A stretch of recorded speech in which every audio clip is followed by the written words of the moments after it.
Back to Karthik bio academy YouTube channel.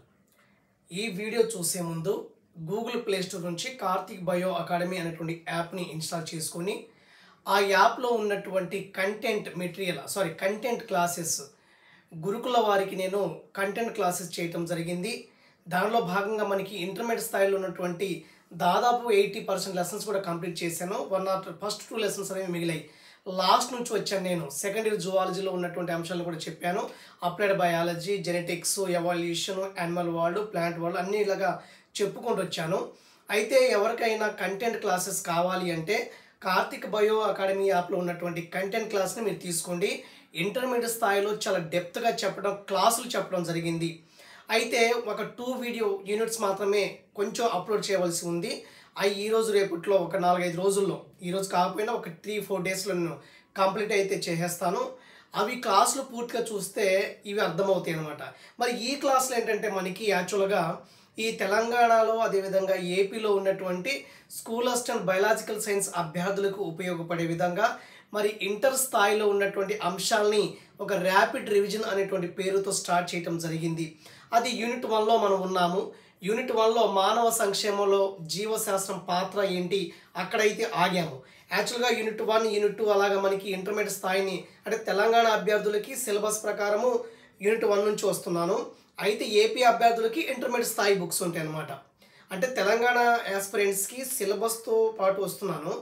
AP అభ్యర్థులకి డైరెక్ట్గా మనకి intermediate first year, second year text బుక్స్లో ఉన్నటువంటి సిలబస్ ఇచ్చాడు కాబట్టి వాళ్ళకు కూడా ఉపయోగపడుతుంది. మరి ఇప్పుడు ఏం చేస్తున్నామంటే మనం ఈ కార్తిక్ బయో అకాడమీ యాప్లో ర్యాపిడ్ రివిజన్ కింద కంటెంట్ యూనిట్ 1 అనేది కంప్లీట్ అయిపోయి దాదాపు ఇంకా ప్లాస్మోడియం వైవాక్స్ పరాన్నజీవి గురించి, ఉకరేరియా బ్రాంకాఫ్టై గురించి చెప్పగలిగితే యూనిట్ 1 అవుతుంది. తర్వాత యూనిట్ 2 స్టార్ట్ అవుతుంది. అలాగే 10 యూనిట్స్కి వస్తుంది. కానీ ఇక్కడ సెకండ్ ఇయర్ జువాలజీ అనేది చాలా ఇంపార్టెంట్. ఈ సెకండ్ ఇయర్ జువాలజీ అనేది ఏపీ అభ్యర్థులకి డీటెయిల్గా సిలబస్లో ఇచ్చేశారు.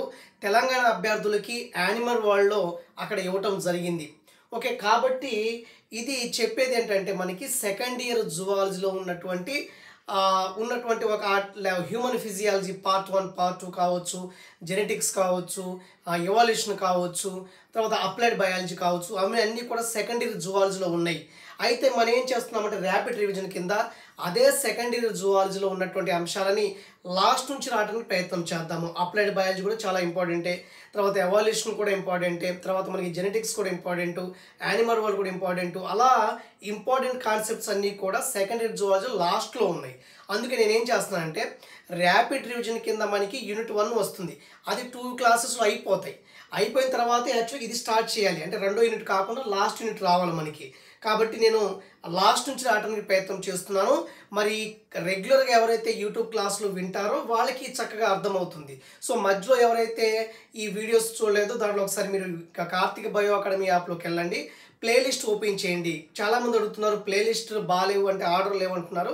అవి కూడా 1 or 2 డేస్లో సెట్ చేస్తాను అనమాట. ప్లేలిస్ట్ ఓపెన్ చేయగలిగితే మీకు intermediate first year botany classes, intermediate second year botany classes, 9th class classes అలా చెప్పేసి డివైడ్ చేస్తాను. దాని ప్రకారం మీరు చూసుకోండి. అయితే ఈ యూనిట్ 1 ఇంకో 2 క్లాసులు అయిపోతే మనకు ఒక ఆర్డర్లో ఉండేది. కానీ యాస్పిరెంట్స్ అడుగుతున్నారు కాబట్టి మరి second year zoology important sir మాకు, మరి తెలంగాణ అభ్యర్థులకి ఎగ్జామ్స్ అనేవి దగ్గరకు వస్తున్నాయని చెప్పేసి ఉద్దేశంతోనే అక్కడ యూనిట్ 1 ఒక 2 క్లాసెస్ ఆపి తర్వాత అప్లైడ్ బయాలజీ మనం స్టార్ట్ చేసాము. ఓకే, ఈ అప్లైడ్ బయాలజీలో కొన్ని విషయాలు మీకు గత వీడియోలో చెప్పాను. గత వీడియోలో ఏం చెప్పారంటే మనకి యానిమల్ హస్బెండరీ, పశు సంవర్ధనం అంటే ఏంటి, మరి మత్స్య పరిశ్రమ గురించి చెప్పాను, పౌల్ట్రీ పరిశ్రమ గురించి చెప్పాను, తేనెటీగల గురించి చెప్పాను. తర్వాత మనకి ఏం వస్తుందంటే మనకి ఇది ర్యాపిడ్ రివిజన్ కాబట్టి ఇంపార్టెంట్ పాయింట్స్ వరకు చెప్తున్నాను. మీకు కన్నా క్లాసులు కావాలంటే కార్తిక్ బయో అకాడమీ యాప్ అయితే ఉంది గూగుల్ ప్లే స్టోర్లో, మీరు ఓపెన్ చేయండి. అక్కడ కోర్సెస్ కనబడతాయి. కోర్స్ బై చేసుకొని మీరు చదవడానికి ప్రయత్నం చేయండి. చాలా తక్కువ కాస్ట్తో ఉంటుంది, గమనించండి మిగతా వారితో పోలిస్తే. అయితే ఇక్కడ ర్యాపిడ్ రివిజన్ కాబట్టి నేను క్లాసెస్గా నేను బ్రీఫ్గా ఎక్స్ప్లెయిన్ చేయట్లేదు. ఉన్న వరకు చాలా important point, second year zoology text బుక్ని లైన్ టు లైన్ చదివి నేను అర్థం చేసుకుని రాసినటువంటి బిట్స్ కాబట్టి చాలా జాగ్రత్తగా చూడండి, అర్థమవుతాయి. ఓకేనండి. అయితే ఇక్కడ చూడండి, ఫస్ట్ వన్ ఏమంటారంటే మనకి ఆర్డిఎన్ఏ టెక్నాలజీ, పునఃసంయోజనీయ డిఎన్ఏ సాంకేతికత. మరి ఆర్డిఎన్ఏ టెక్నాలజీ అంటే ఏంటి, పునఃసంయోజన డిఎన్ఏ టెక్నాలజీ అంటే ఏంటంటే ఇప్పుడు మనకి కొన్ని సూక్ష్మజీవులు ఉన్నాయి, వైరస్లు కావచ్చు, బ్యాక్టీరియాలు కావచ్చు, అవి సూక్ష్మజీవులు ఉన్నాయి. కొన్ని జన్యువులు, అంటే జన్యువులని అదేవిధంగా సూక్ష్మజీవులు రెండింటిని, అంటే జన్యువులు కాకపోవచ్చు, అదేవిధంగా సూక్ష్మజీవులు కావచ్చు, వీటిని ఉపయోగించి మానవాళికి ఏ విధంగా ఉపయోగపడేటువంటి ఉత్పత్తులు తయారు చేస్తాం. అంటే సూక్ష్మజీవులను కావచ్చు, జన్యువులను ఉపయోగించి మానవాళికి ఉపయోగపడే విధంగా ఉండేటువంటి కొన్ని మెడిసిన్స్ మనం తయారు చేస్తుంటాము. కాబట్టి దాన్ని మనం ఏమంటాము, ఆర్డిఎన్ఏ టెక్నాలజీ లేదా పునఃసంయోజన డిఎన్ఏ టెక్నాలజీ అని చెప్తాము. అంటే మానవాళికి కొన్ని సూక్ష్మజీవులు అనేవి అపాయకంగా ఉంటాయి, కానీ ఎక్కువ సూక్ష్మజీవులు అనేవి అపాయంగా ఉన్నప్పటికీ కొన్ని సూక్ష్మజీవులు అనేవి మైక్రో ఆర్గానిజమ్స్ అనేవి హెల్ప్ఫుల్గా ఉంటాయి, మానవులకి ఉపయోగకరంగా ఉంటాయి. అయితే ఇక్కడ చూడండి, జన్యువులు లేదా సూక్ష్మజీవులు ఉపయోగించి మానవాళికి ఉపయోగపడేటువంటి ఉత్పత్తుల్ని ఉత్పత్తి చేయటమే ఆర్డిఎన్ఏ టెక్నాలజీ.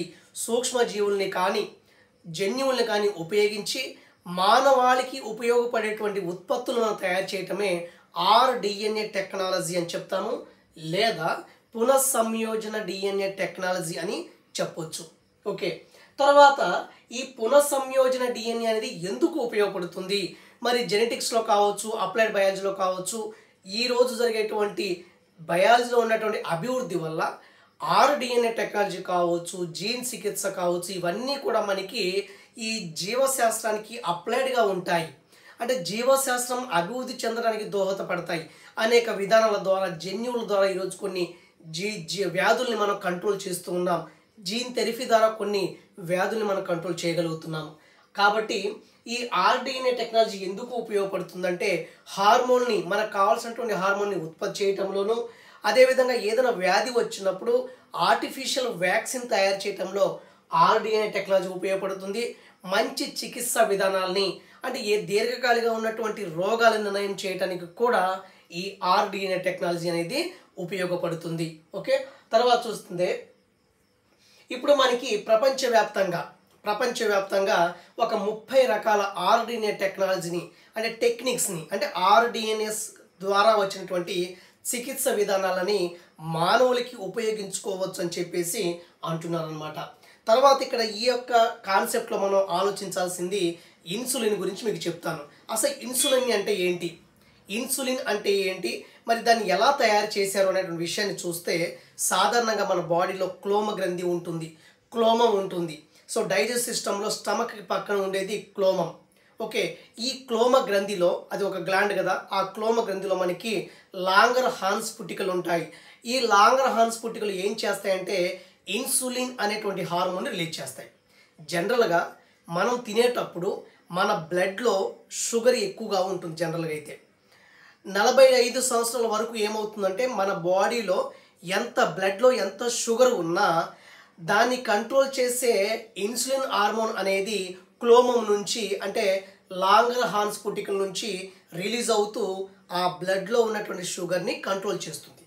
వయసు పైబడి కొద్దీ ఏమవుతుందంటే ఈ క్లోమంలో ఉన్నటువంటి లాంగర్ హార్న్స్ పుట్టికల నుంచి ఇన్సులిన్ ఉత్పత్తి అనేది తగ్గిపోవటం వల్ల ఏమవుతుంది, మన రక్తంలో, మన బ్లడ్లో షుగర్ లెవెల్ పెరిగిపోతుంది. అందుకే ఈ షుగర్ వ్యాధిగ్రస్తులు, డయాబెటీస్ వ్యాధిగ్రస్తులు ఏం చేస్తారంటే ఇన్సులిన్ అనేటువంటి ఇంజెక్షన్ చేసుకుంటూ ఉంటారు. కాబట్టి ఇన్సులిన్ హార్మోన్ అనేది మానవుడిలో ఉన్నటువంటి మధుమేహ వ్యాధిని, డయాబెటీస్ని లేదా షుగర్ వ్యాధిని తగ్గించేటువంటి ప్రధానమైనటువంటి హార్మోన్. మరి ఆ హార్మోన్ ఒక వ్యక్తిలో లేనప్పుడు లేదా ఒక వ్యక్తిలో తక్కువగా ఉత్పత్తి అయినప్పుడు ఆ వ్యక్తిలో షుగర్ లెవెల్ పరిస్థితి ఏంటి, ఆ వ్యక్తిలో షుగర్ లెవెల్ని తగ్గించాలి కాబట్టి పూర్వకాలంలో పశువులు కావచ్చు, పందులు కావచ్చు, వాటి నుంచి తీసినటువంటి ఇన్సులిన్ని మానవులకి ఉపయోగించేవారు. రాను ఏమైందంటే ఈ పునఃసంయోజన డిఎన్ఏ టెక్నాలజీ వచ్చిన తర్వాత మన బాడీలోనే క్లోమ గ్రంథి పని చేయకపోతే మన చిన్న ప్రేగుల్లో ఒక ఎచ్చెరిసియా కోలై అనేటువంటి బ్యాక్టీరియా ఉంటుంది. ఆ బ్యాక్టీరియా ద్వారా, అంటే ఆ బ్యాక్టీరియా నుంచి ఇన్సులిన్ని ఉత్పత్తి చేస్తున్నారు. ఇది మనకు కాన్సెప్ట్. ఓకే, ఇప్పుడు చూద్దాం, చూడండి. సో ఇన్సులిన్ అనేది ఒక ప్రోటీన్ హార్మోన్. సో ఇన్సులిన్ అనేది ఎటువంటి హార్మోన్? ఇది ప్రోటీన్ హార్మోన్. అందుకే ఇన్సులిన్ ట్యాబ్లెట్లు ఉండవు.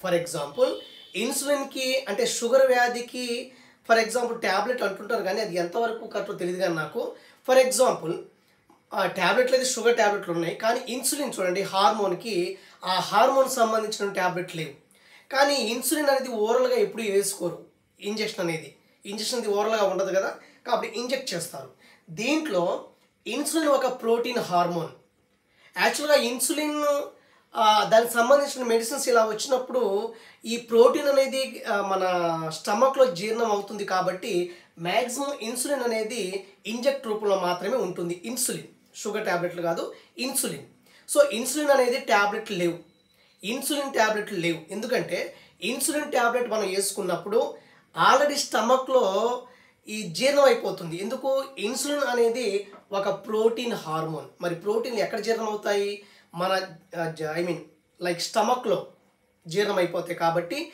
ఇన్సులిన్ అనేది ఓరల్గా మందులు లేవు కేవలం ఇంజెక్షన్ ద్వారా మాత్రమే ఎక్కిస్తారు షుగర్కి మందులు ఉన్నాయి ఓకే ఒక అర్థం చిన్న క్లారిఫికేషన్ కాబట్టి ఇన్సులిన్ అనేది ఒక ప్రోటీన్ హార్మోన్ ఈ ఇన్సులిన్ని ఓరల్గా కాకుండా ఇంజెక్ట్ ద్వారా చేస్తారు ఓరల్గా తీసుకుంటే ఏమవుతుంది ఇన్సులిన్ ఒక ప్రోటీన్ హార్మోన్ కాబట్టి ప్రోటీన్ అనేది జీర్ణాశయంలో అంటే స్టమక్లో జీర్ణం అయిపోతుంది కాబట్టి ఇంకా బ్లడ్ వరకు వెళ్ళదు కాబట్టి ఇక్కడే జీర్ణం అయిపోతుంది అనమాట అందుకే ఇన్సులిన్ ట్యాబ్లెట్లు అనేవి లేవు ఇన్సులిన్ని ఇంజెక్షన్ ద్వారా మనం ఎక్కించుకోవచ్చు అదేవిధంగా షుగర్కి ట్యాబ్లెట్ అయితే ఉన్నాయి ఓకేనా తర్వాత మరి ఇన్సులిన్ అనేది ఎక్కడి నుంచి లభిస్తుంది చెప్పాను మీకు క్లోమంలో ఉన్నటువంటి లాంగరహాన పుట్టికల్లో ఉన్నటువంటి బీటా కణాల నుంచి ఇన్సులిన్ అనేది ఉత్పత్తి అవుతుంది ఇప్పుడు మధుమేహ రోగులు ఏం చేసేవారంటే ఈ ఇన్సులిన్ ఇంజెక్షన్ రాకముందు పశువుల మీద అదేవిధంగా పందుల మీద వాటి యొక్క క్లోమం నుంచి వాటి యొక్క క్లోమ గ్రంథుల్లో ఉన్నటువంటి లాంగరహాన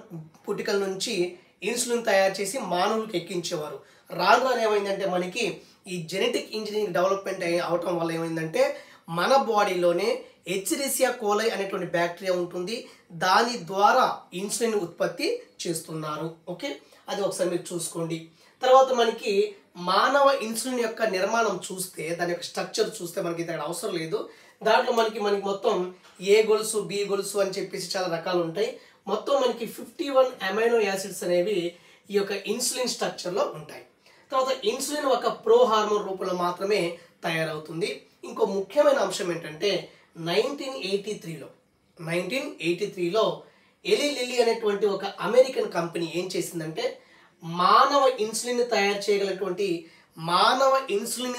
చేయగల డిఎన్ఏ వరుస క్రమాన్ని కనుక్కొని దాన్ని మానవులో ఉండేటువంటి హెచ్రిసియా కోలై అనేటువంటి బ్యాక్టీరియాలో ఇంజెక్ట్ చేసి ఆ ప్రేగుల్లో ఉండేటువంటి ఈ కోలై బ్యాక్టీరియా నుంచి మానవుడికి సంబంధించినటువంటి ఇన్సులిన్ దాన్ని ఏమంటామంటే హ్యూమిలిన్ని తయారు చేసింది అనమాట ఓకే సో మానవ ఇన్సులిన్ అంటే మనకి హ్యూమిలిన్ తర్వాత వ్యాక్సిన్ అనేటువంటి పదాన్ని లూయి పాస్చర్ అనే శాస్త్రవేత్త మొదటిసారిగా ఉపయోగించాడు అంటే ఇక్కడ మనకి ఇన్సులిన్ని ఆర్టిఫిషియల్గా ఈ పునఃసంయోజన డిఎన్ఏ టెక్నాలజీ ఉపయోగించి తయారు చేస్తున్నారు దానికి ఉపయోగపడే బ్యాక్టీరియా ఏంటంటే మనకి మన ప్రేగుల్లో ఉన్నటువంటి హెచ్రిసియా కోలై అనేటువంటి బ్యాక్టీరియా సో ఇది ఈ ఇల్లీ లిల్లీ అనేటువంటి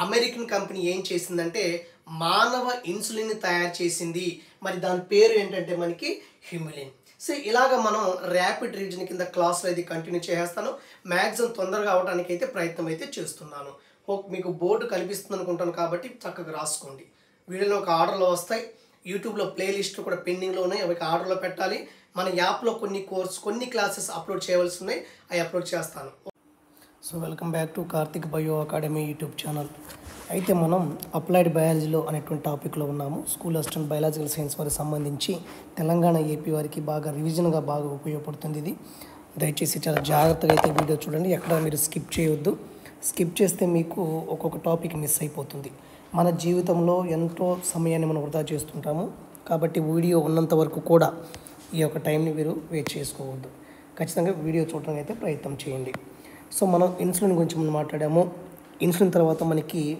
వ్యాక్సిన్ అనేటువంటి ఒక చిన్న టాపిక్ ఉంది మరి వ్యాక్సిన్ ఎందుకు ఉపయోగిస్తారు టీకాలు ఎందుకు ఉపయోగిస్తారంటే మనకి ఏమైనా వ్యాధి వచ్చినప్పుడు ఫర్ ఎగ్జాంపుల్ ఒక వ్యక్తికి వ్యాధి వచ్చినప్పుడు ఫర్ ఎగ్జాంపుల్ కరోనా వ్యాధి వచ్చింది ఇతనికి మరి కరోనా కలిగించేటువంటి వైరస్లు ఉన్నాయి కరోనా వైరస్ అనుకోండి ఫర్ ఎగ్జాంపుల్ ఈ కరోనా వ్యాధిగ్రస్తుడికి వ్యాక్సిన్ ఎక్కడి నుంచి తయారు చేస్తారంటే కరోనా వ్యాధిని కలిగించేటువంటి సూక్ష్మజీవిని చంపి దాని నుంచి మనం వ్యాక్సిన్ తయారు చేస్తాం.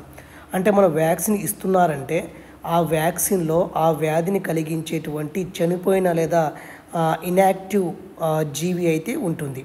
కరోనా వ్యాధి వచ్చినోడికి ఖచ్చితంగా టీకా వ్యాక్సిన్ ఇస్తారు. ఆ వ్యాక్సిన్లో ఎవరుంటారంటే మనకి చనిపోయినటువంటి లేదా చంపబడిన లేదా బలహీనపరచబడినటువంటి కరోనా వైరస్ని మనం మళ్ళీ వ్యాక్సిన్ కింద ఎక్కిస్తాము, అంతే కదా. కాబట్టి ఇక్కడ చూడండి,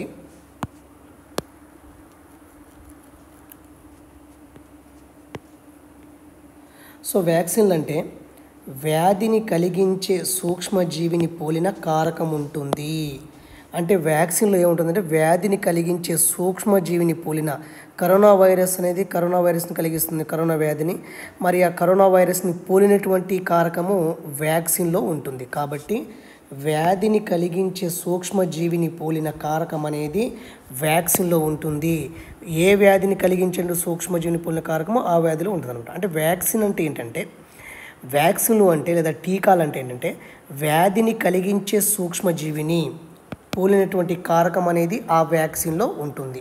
కాబట్టి వ్యాక్సిన్ అనేవి వ్యాధిని కలిగించే సూక్ష్మజీవిని పోలినటువంటి కారకాన్ని కలిగి ఉంటాయి. కరోనా వైరస్ ఉందనుకోండి, కరోనా వ్యాధి, ఆ కరోనా వ్యాధిగ్రస్తుడికి కరోనా వ్యాక్సిన్లు ఇస్తున్నారు. మరి ఆ కరోనా వ్యాక్సిన్లో ఏముంటుంది? ఆ కరోనాని కలిగించేటువంటి సూక్ష్మజీవిని పోలినటువంటి కారకం అనేది ఉంటుంది. తర్వాత వ్యాక్సిన్ అనేటువంటి పదం లాటిన్ భాషలో ఉన్నటువంటి వాకా అనేటువంటి పదం నుంచి వచ్చింది. అంటే వాకా అంటే మనకి లాటిన్లో ఆవు అని అర్థం. తర్వాత మనకి వ్యాక్సినేషన్ కార్యక్రమాల వల్ల మసూచి అనేటువంటి వ్యాధిని ప్రపంచవ్యాప్తంగా మనం సమృద్ధిగా నిర్మూలించేసామన్నమాట. తర్వాత చూడండి, మరి ఇక్కడ మనకి కొన్ని సాంప్రదాయక వ్యాక్సిన్లు అయితే కొన్ని ఉన్నాయి. దాంట్లో ఫస్ట్ వన్ ఏంటంటే వ్యాధికారకత క్షీణించిన సంపూర్ణ ప్రాతినిధ్య వ్యాక్సిన్లు. వ్యాధికారకత క్షీణించిన సంపూర్ణ ప్రాతినిధ్య వ్యాక్సిన్లు. సాంప్రదాయ వ్యాక్సిన్లో ఫస్ట్ రకం ఏంటంటే వ్యాధికారకత క్షీణించిన సంపూర్ణ ప్రాతినిధ్య వ్యాక్సిన్లు, అటెన్యూటెడ్ హోల్ ఏజెంట్ వ్యాక్సిన్ అని చెప్పడం జరుగుతుంది. అంటే ఇటువంటి వ్యాక్సిన్లు ఏంటంటే మనకి ఈ వ్యాక్సిన్లు తక్కువ సామర్థ్యం కలిగినటువంటి సూక్ష్మజీవులు కలిగి ఉంటాయి. మరి ఈ వ్యాక్సిన్లో ఏముంటాయంటే మనకి తక్కువ సామర్థ్యం కలిగినటువంటి సూక్ష్మజీవులు కలిగి ఉంటాయి.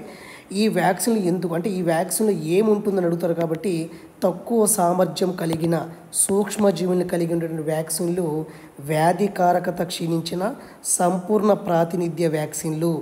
దీనిలో తక్కువ సామర్థ్యం కలిగిన సూక్ష్మజీవులు ఉంటాయి. మరి ఈ వ్యాక్సిన్లు ఎందుకు ఉపయోగపడతాయి అంటే వైరస్ నుంచి వచ్చేటువంటి వ్యాధులను రక్షించడానికి ఈ వ్యాక్సిన్ అనేవి ఉపయోగపడతాయి. ఎగ్జాంపుల్ వచ్చేసి మనకి ఎల్లో జ్వరం, ఎల్లో ఫీవర్ కావచ్చు, మసూచి స్మాల్ ఫాక్ కావచ్చు, రుబెల్లా కావచ్చు, గవద బిళ్ళలు మమ్స్ కావచ్చు, టైఫాయిడ్, ఇవన్నీ కూడా వీటిని మనం కంట్రోల్ చేయాలంటే ఏ వ్యాక్సిన్ వాడాలంటే వ్యాధికారకత క్షీణించిన సంపూర్ణ ప్రాతినిధ్య వ్యాక్సిన్ని వాడటం జరగాలి. ఈ వ్యాక్సిన్లో ఏముంటుందంటే తక్కువ సామర్థ్యం కలిగినటువంటి సూక్ష్మజీవులు ఉంటాయి. ఈ వ్యాక్సిన్లు ఎందుకు ఉపయోగపడతాయంటే వైరస్ నుండి మనకి వైరస్ ద్వారా వచ్చేటువంటి వ్యాధుల్ని రక్షించడానికి ఈ వ్యాక్సిన్ అని మనకి ఉపయోగపడతాయి. తర్వాత చూడండి, మనకి ఇంకో వ్యాక్సిన్ అంటే దీంట్లో సాంప్రదాయక వ్యాక్సిన్లో ఇంకో రకం ఏంటంటే మనకి ఇక్కడ చూడండి నిష్క్రియ సంపూర్ణ ప్రాతినిధ్య వ్యాక్సిన్లు. నిష్క్రియ సంపూర్ణ ప్రాతినిధ్య వ్యాక్సిన్లు అంటే ఇన్యాక్టివేటెడ్ హోల్ ఏజెంట్ వ్యాక్సిన్ అని చెప్పవచ్చు. ఇన్యాక్టివేటెడ్ ఒక నిమిషం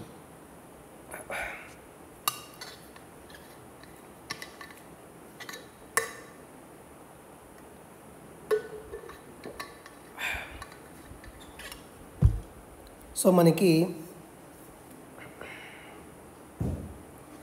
నిష్క్రియ సంపూర్ణ ప్రాతినిధ్య వ్యాక్సిన్లు అంటే ఇన్యాక్టివేటెడ్ హోల్ ఏజెంట్ వ్యాక్సిన్. అంటే దీంట్లో ఈ వ్యాక్సిన్లో ఏముంటుంది? ఈ వ్యాక్సిన్లో మృత సూక్ష్మజీవులు ఉంటుంది. అంటే చనిపోయినటువంటి సూక్ష్మజీవులు ఈ వ్యాక్సిన్లో ఉంటాయి. ఇది ఒక వ్యాక్సిన్ అనుకోండి ఫర్ ఎగ్జాంపుల్. ఈ వ్యాక్సిన్లు ఏముంటాయంటే మనకి నిష్క్రియ సంపూర్ణ ప్రాతినిధ్య వ్యాక్సిన్లో మృత సూక్ష్మజీవులు అనేవి ఎక్కువగా ఉంటాయి. అంటే మృత సూక్ష్మజీవులు అంటే ఏంటంటే మనకి అవి ఆ సూక్ష్మజీవులు చంపక ముందు బాగా తీవ్రత కలిగి ఉంటుంది, ఎఫెక్ట్గా పనిచేస్తాయి. ఓకే, కాబట్టి ఇక్కడ మృత సూక్ష్మజీవులు కలిగి ఉండే వ్యాక్సిన్లు వచ్చేసి నిష్క్రియ ఓకే, నిష్క్రియ సంపూర్ణ ప్రాతినిధ్య వ్యాక్సిన్లు. మరి ఈ వ్యాక్సిన్ వలన ఏ వ్యాధుల్ని మనం కంట్రోల్ చేయవచ్చు? ఇన్ఫ్లుయెంజా, కలరా, బిబోనిక్ ప్లేగు అని చెప్పేసి, bubonic plague, polio, hepatitis A, rabies, అదేవిధంగా సాల్క్ పోలియో వ్యాక్సిన్. అంటే మనకి చూడండి, ఇటువంటి వ్యాక్సిన్ అన్నీ కూడా మనకి ఈ వ్యాక్సిన్లు వచ్చేసి మనకి ఈ వ్యాధిని కంట్రోల్ చేయవచ్చు. అదేవిధంగా ఇంకో ముఖ్యమైనటువంటి వ్యాక్సిన్ ఒకటి ఉంది, సాల్క్ పోలియో వ్యాక్సిన్. ఓకే, తర్వాత మనకి మూడోది టాక్సైడ్స్ అనమాట. ఈ టాక్సైడ్స్ అంటే ఇన్యాక్టివేటెడ్ హోల్ ఏజెంట్ వ్యాక్సిన్ అని చెప్పవచ్చు. టాక్సైడ్ అనమాట. సో టాక్సైడ్ అంటే యాక్చువల్గా మనకి టాక్సిక్ అంటే ఏంటి విషయమే కదా, టాక్సిక్ అంటే విషయమే కదా. ఇక్కడ టాక్సైడ్లు అంటే ఏంటంటే ఇవి కొన్ని సూక్ష్మజీవుల యొక్క నిష్క్రియాత్మక భావ్య విషాలు.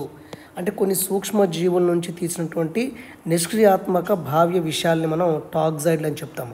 ఇవి కూడా మనకి వ్యాక్సిన్ కింద పనిచేస్తాయి. కాబట్టి టాక్సైడ్లు అంటే కొన్ని సూక్ష్మజీవుల యొక్క నిష్క్రియాత్మక భావ్య విషయాలని మనం ఏమంటామంటే విషం అని ఏమంటామంటే టాక్సైడ్ అంటాము. మరి ఈ టాక్సైడ్ అనేటువంటి వ్యాక్సిన్లు డిప్తీరియా కావచ్చు, టెటానస్ అనేటువంటి వ్యాధుల్ని కంట్రోల్ చేయడానికి వీటిని మనం వాడటం జరుగుతుంది. అయితే దీంట్లో ఫస్ట్ వ్యాక్సిన్ ఏంటి? వ్యాధికారకత క్షీణించిన సంపూర్ణ ప్రాతినిధ్య vaccine, attenuated whole agent vaccine. ఈ వ్యాక్సిన్లో మనకి తక్కువ సామర్థ్యం కలిగిన సూక్ష్మజీవులు ఉంటాయి. నిష్క్రియ సంపూర్ణ ప్రాతినిధ్య వ్యాక్సిన్లో మనకి మృత సూక్ష్మజీవులు ఉంటాయి. టాక్సైడ్ అనేవి కొన్ని సూక్ష్మజీవుల యొక్క నిష్క్రియాత్మక భావ్య విషయాలని చెప్పవచ్చు. అంటే డిప్తీరియా, టెటనస్ వ్యాధి కంట్రోల్ చేయడానికి టాక్సైడ్ వాడతాము. అదేవిధంగా ఇన్ఫ్లుయెంజా, కలరా, బ్యూబోనిక్ ప్లేగు, పోలియో, హెపటైటిస్, ర్యాబిస్ వంటి వ్యాధుల్ని కంట్రోల్ చేయడానికి నిష్క్రియ సంపూర్ణ ప్రాతినిధ్య వ్యాక్సిన్ వాడతాము. కొన్ని పోలియో వ్యాక్సిన్ మనకి సాల్క్ పోలియో వ్యాక్సిన్ అనేది పోలియో వ్యాధిని కంట్రోల్ చేయడానికి ఇక్కడ వాడతాం అన్నమాట. సో ఇదనమాట. తర్వాత మనకి ఇంపార్టెంట్ అంశం ఏంటంటే జోన్ సాక్. ఇక్కడ చూడండి, జోన్స్ సాక్ ఇది జోన్ సాక్ అనేటువంటి శాస్త్రవేత్త పోలియో వ్యాక్సిన్ని డెవలప్మెంట్ చేయడం జరిగింది. మరి ఈ పోలియో వ్యాక్సిన్ సాక్ వ్యాక్సిన్గా ప్రసిద్ధి చెందింది. ఎందుకంటే సాక్ అనేటువంటి శాస్త్రవేత్త కనుక్కున్నారు కాబట్టి జోన్ సాక్ అనేటువంటి శాస్త్రవేత్త పోలియో వ్యాక్సిన్ కనుక్కోవడం జరిగింది. మరి ఈ పోలియో వ్యాక్సిన్ ఏ వ్యాక్సిన్ అని పేరు పెట్టి పిలుస్తారంటే సాక్ వ్యాక్సిన్గా ప్రసిద్ధి చెందింది. అయితే ఈ వ్యాక్సిన్ ఎలాంటిది? ఈ పోలియో వ్యాక్సిన్ ఎలాంటిదంటే నిష్క్రియ పోలియో వైరస్ లాంటిది. అంటే దీంట్లో ఏముంటుందంటే నిష్క్రియాత్మక పోలియో వైరస్ అనేది ఉంటుంది. అంటే ఈ వ్యాక్సిన్ అనేది ఎలాంటిదంటే నిష్క్రియ పోలియో వైరస్ లాంటిది అనమాట. అంటే మనకి రెండోది నిష్క్రియ సంపూర్ణ ప్రాతినిధ్య వ్యాక్సిన్లు ఉన్నాయి కదా. అంటే పోలియో వ్యాక్సిన్ అనేది సాక్ వ్యాక్సిన్గా ఎందుకు అభివృద్ధి చెందిందంటే జోన్ సాక్ అనేటువంటి శాస్త్రవేత్త కనుక్కున్నాడు కాబట్టి. ఈ పోలియో వ్యాక్సిన్ ఎలాంటిదంటే నిష్క్రియ పోలియో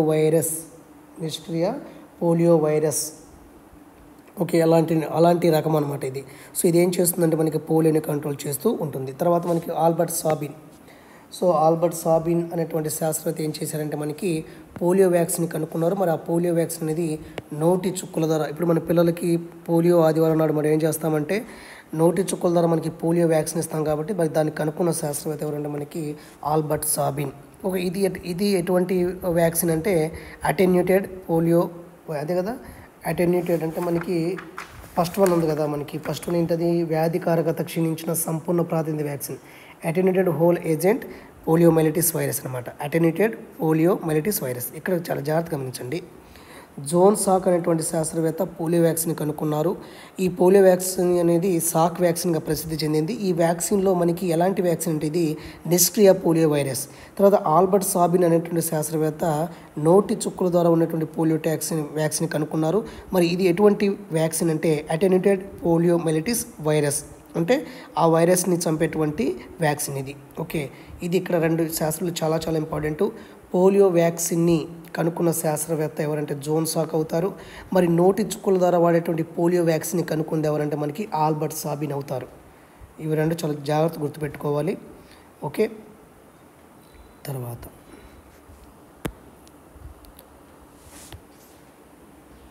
తర్వాత మనకి మాలిక్యులర్ డయాగ్నోసిస్ ఉంది.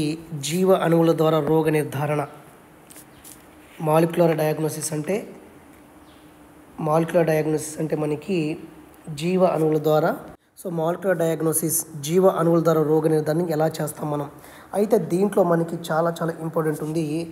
RDNA సాంకేతికత, పునఃసంయోజన DNA టెక్నాలజీ, అదేవిధంగా పాలిమరీకరణ శృంఖల చర్య PCR పాలిమరీకరణ శృంఖల చర్య పీసీఆర్ ఇవి అనే పద్ధతుల ద్వారా వ్యాధిని ముందే గుర్తిస్తున్నాం. అంటే ఇక్కడ ప్రజెంట్ ఉన్నటువంటి పరిస్థితి ఏంటంటే ఆర్డిఎన్ఏ టెక్నాలజీ ద్వారా కావచ్చు, అదేవిధంగా ఈ పీసీఆర్ చైన్ ద్వారా పాలిమరీకరణము శృంఖల చర్య అనేటువంటి పద్ధతుల ద్వారా వ్యాధిని ముందే మనం గుర్తిస్తున్నాము. తర్వాత మనకి ఎండి అంటే మాలిక్యులర్ డయాగ్నోసిస్ అంటే జీవ అణువుల ద్వారా రోగ నిర్ధారణ. మరి ఎటువంటి వ్యాధుల్ని మనం కంట్రోల్ చేయవచ్చు అంటే గుర్తించవచ్చు అంటే హీమోఫీలియా కావచ్చు, ఫినల్ కిటోనిరియా లాంటి వ్యాధుల్ని మనం గుర్తిస్తున్నాం. కాబట్టి జీవ అణువుల ద్వారా రోగ నిర్ధారణ అంటే ఈ జీవ అణువుల ద్వారా రోగ నిర్ధారణలో ఆర్డిఎన్ఏ సాంకేతికత ఉపయోగిస్తాము. అదేవిధంగా పీసీఆర్ అనేటువంటి ఈ రెండు పద్ధతులు అంటే పునఃసంయోజన డిఎన్ఏ టెక్నాలజీ, అదేవిధంగా పాలిమరీకరణ శృంఖల చర్య పీసీఆర్ అనేటువంటి రెండు పద్ధతుల ద్వారా వ్యాధిని ముందే మనం గుర్తిస్తున్నాము. మరి మాలిక్యులర్ డయాగ్నోసిస్ ద్వారా ఏ వ్యాధులు మనం గుర్తిస్తున్నాము? హీమోఫీలియా, అదేవిధంగా ఫినల్ కిటోనూరియా అనేటువంటి వ్యాధుల్ని మనం ముందే గుర్తిస్తున్నాం. సో ఇది ఒక కాన్సెప్ట్. వాట్ ఈజ్ వాట్ అడుగుతాడు ఎగ్జామ్ పాయింట్ ఆఫ్ వ్యూలో. అప్లైడ్ బయాలజీకి సంబంధించి కొన్ని డెఫినేషన్స్ అడగవచ్చు, అదేవిధంగా అబ్రివేషన్స్ అడగవచ్చు, కాన్సెప్ట్లు అడగవచ్చు, ఇవన్నీ అడగవచ్చు. కాబట్టి ముందే మీకు నేను రాసి ఇలా ఎక్స్ప్లెయిన్ చేస్తున్నాను. ఇది చాలా ఇంపార్టెంట్ అనమాట. తర్వాత అడుగుతున్నారు జీన్ చికిత్స అంటే ఏంటి, జీన్ థెరపీ అంటే ఏంటి, జన్యు చికిత్స అంటే ఏంటి. చాలా ఇంపార్టెంట్ ఇది. ఇక్కడ మనకి అప్లైడ్ బయాలజీలో అన్నీ కూడా ఒక్కొక్క కాన్సెప్ట్ చూసుకోవాలి. ఆ కాన్సెప్ట్ చాలా ర్యాపిడ్ రివిజన్ కాబట్టి నేను మొత్తం క్లాస్ వైజ్గా ఎక్స్ప్లెయిన్ చేయట్లేదు, ఇంపార్టెంట్ పాయింట్స్ మాత్రమే ఎక్స్ప్లెయిన్ చేస్తున్నాను. ఓకే, ఇక్కడ ఒక్క నిమిషం అండి. ఇక్కడ ఓకే చెప్పిన కదా. ఓకే, జన్యు చికిత్స జీన్ థెరపీ అంటే ఏంటంటే జన్యువును ఉపయోగించి ఒక వ్యక్తి యొక్క కణాలు లేదా కణజాలాల్లోకి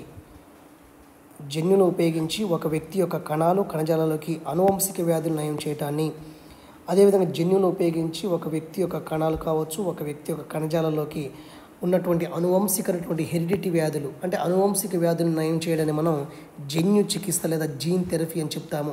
అంటే జన్యువును ఉపయోగించి మానవుల్లో కలిగేటువంటి అనువంశికంగా ఉన్నటువంటి వ్యాధులు నయం చేయటాన్ని మనం జన్యు చికిత్స లేదా జీన్ థెరపీ అని చెప్పవచ్చు.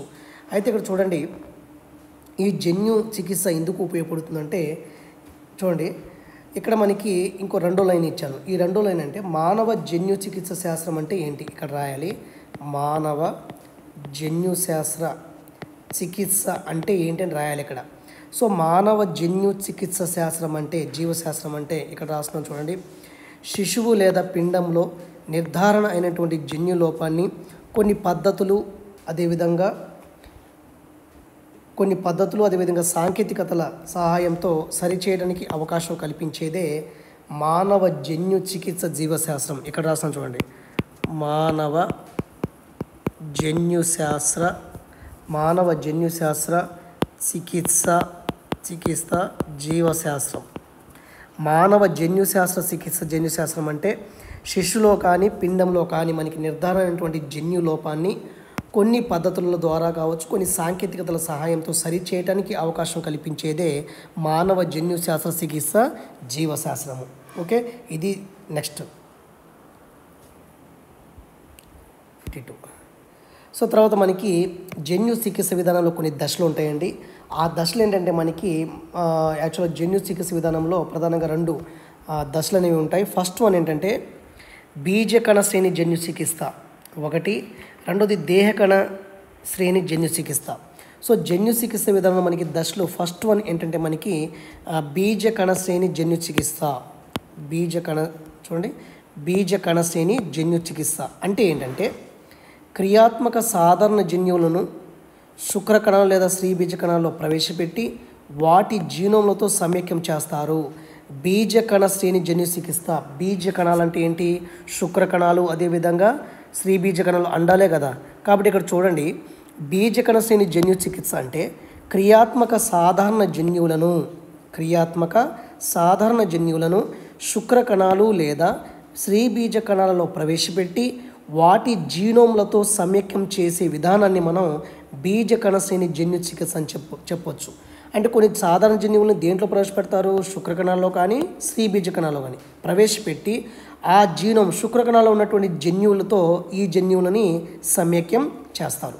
తర్వాత మనకి దేహకణ శ్రేణి చికిత్స. రెండోది ఏంటంటే మనకి దేహకణ శ్రేణి చికిత్స అంటే క్రియాత్మక జన్యువులను రోగి దేహ కణాల్లోకి ప్రవేశపెడతారు. క్రియాత్మక జన్యువులు అంటే ఈ జన్యువులను రోగి దేహ కణాల్లోకి ఎక్కడైతే రోగి యొక్క అంటే వ్యాధి ఉందో ఆ రోగి దేహ కణాల్లోకి ప్రవేశపెడతారు క్రియాత్మక జన్యువులను. దీన్ని మనం దేహ కణ శ్రేణి చికిత్స అని చెప్పొచ్చు. తర్వాత వ్యాధికి గురి అయిన వ్యక్తి దేహ కణాలకు చికిత్స చేసి వ్యాధి దృశ్యరూపాన్ని నయం చేస్తారు. దీంట్లో ఇంకేం చేస్తారంటే వ్యాధికి గురి అయినటువంటి వ్యక్తి యొక్క దేహ కణాలకు కొంచెం చికిత్స చేసి వ్యాధి దృశ్య రూపాన్ని నయం చేస్తారు. వ్యాధి యొక్క దృశ్య రూపాన్ని నయం చేస్తారు అంటే వ్యాధికి గురైనటువంటి వ్యక్తి యొక్క దేహ కణాలకి చికిత్స చేసి వ్యాధి దృశ్య రూపాన్ని నయం చేయటం అనేది దేహ కణ శ్రేణి చికిత్సలో ఉంటుంది. అయితే ఇక్కడ చూడండి, ఈ దేహ కణ శ్రేణి చికిత్సలో మనకి మళ్ళీ 2 పద్ధతులు ఉన్నాయి. ఒకటి దేహ భావ్య పద్ధతి, ఇంకోటి దేహ లోపలి విధానం.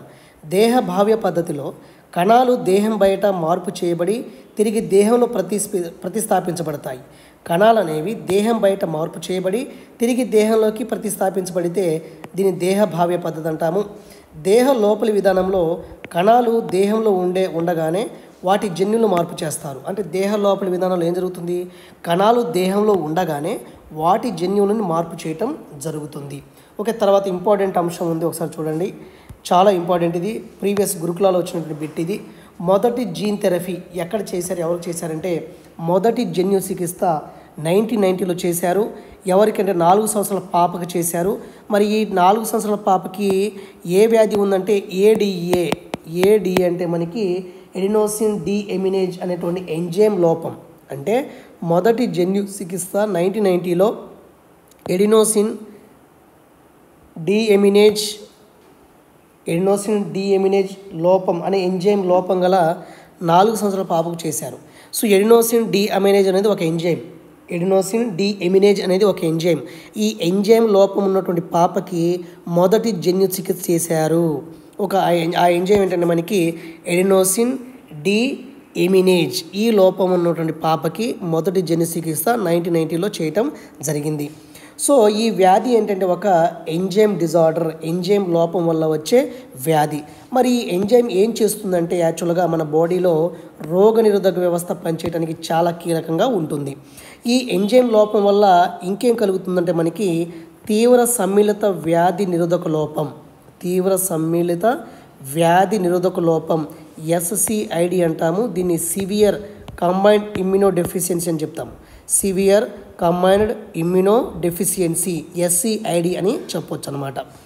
ఈ ఏడిఏ ఎంజైమ్ను సంకేతించే జన్యువు తొలగించడం వల్ల కానీ దాని క్రియాలోపం వల్ల కానీ సంభవిస్తుంది. అంటే ఈ వ్యాధి ఎందుకు వస్తుందంటే ఏడిఏ ఎంజైమ్ని సంకేతించేటువంటి జన్యువు ఇది. ఇక్కడ చూడండి, ఈ డిసీజ్ ఎందుకు వస్తుందంటే ఈ ఎడినోసిన్ డిఎమినేజ్ ఎంజైమ్ను సంకేతించే జన్యువు లోపించడం వల్ల